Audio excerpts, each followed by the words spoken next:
¿Cómo le va? Buenas noches. Estamos aquí en Analízame, el programa de Cable Hogar que compartimos semana tras semana con el doctor Gerardo Savia. ¿Cómo le va, doctor? Bien. Bueno, hoy buscamos un tema que tiene que ver, somos una sociedad adictiva, con las adicciones y con las compulsiones, porque somos imposible de ser contenidos con diversas cosas y además adictivos,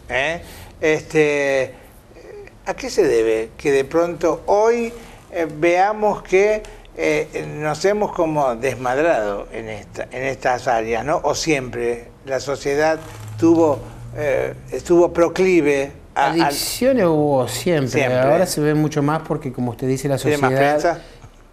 sociedad fomenta el infantilismo. O sea, uno cuando es chico, a los 4 o 5, en la infancia, uno lo que dice o lo que hace no tiene consecuencias.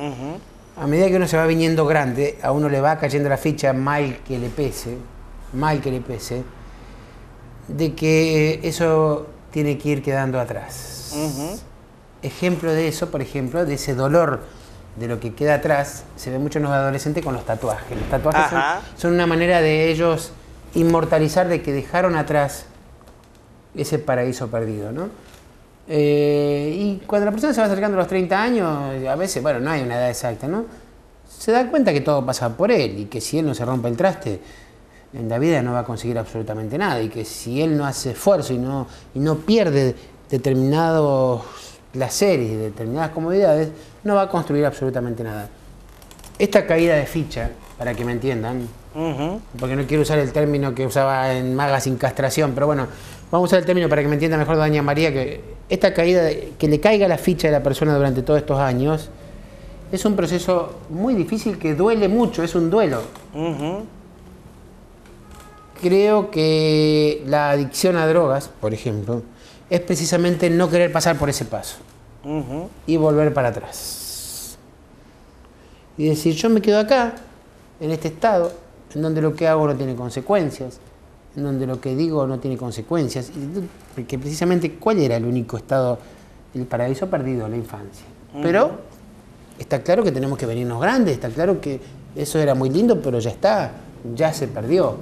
Creo que la adicción a la droga es no querer asumir que eso se perdió.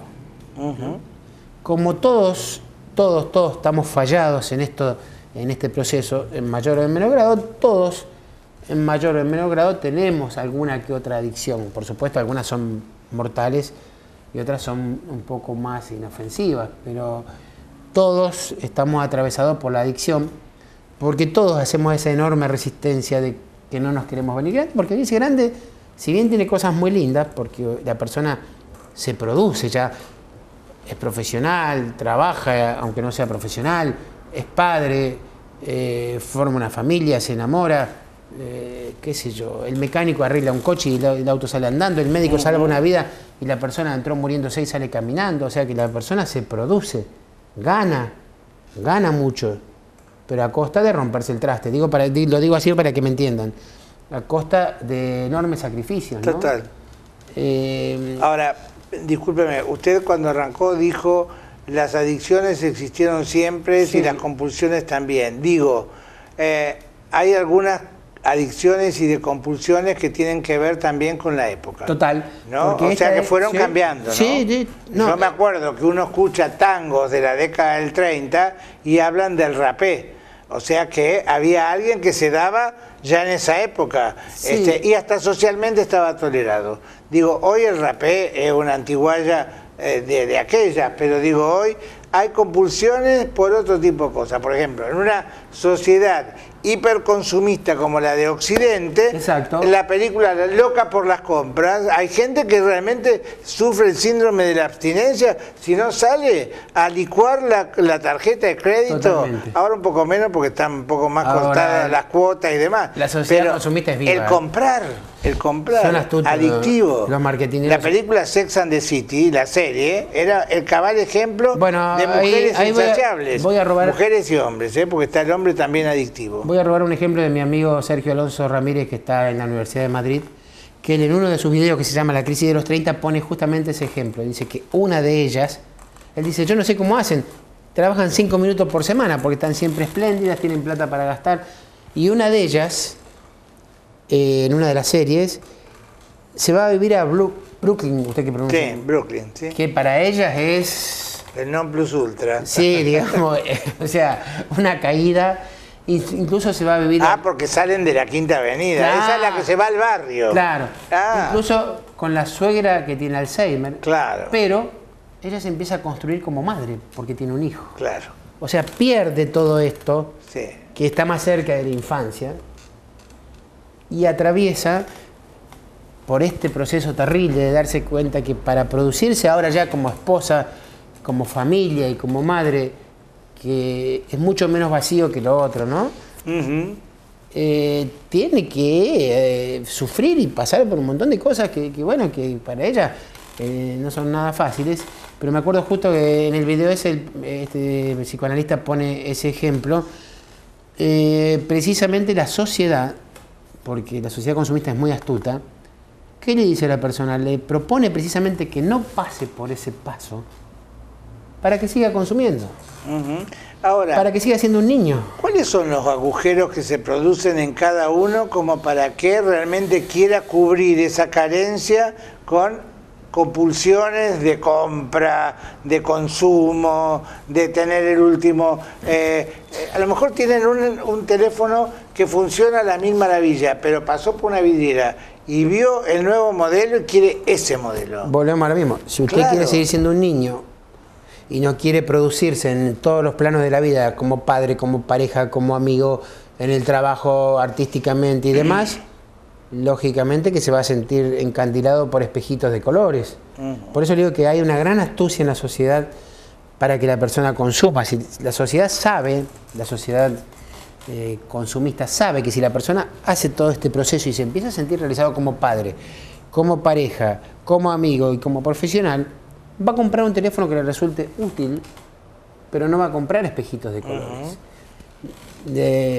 Mientras que si se queda del otro lado, si sigue siendo un niño, o no es un niño, pero cree que es un niño, a tal punto que hasta le piden plata a la madre y al padre con 30 años para comprarse uno de esos teléfonos que están perfectos, sí, son hermosísimos. Un smartphone, son hermosísimos, son una maravilla. Los Android que ahora... Yo no digo que esté mal. Son una computadora. Son una cosa bellísima, bárbara. Ojalá todos pudiéramos tener uno de esos.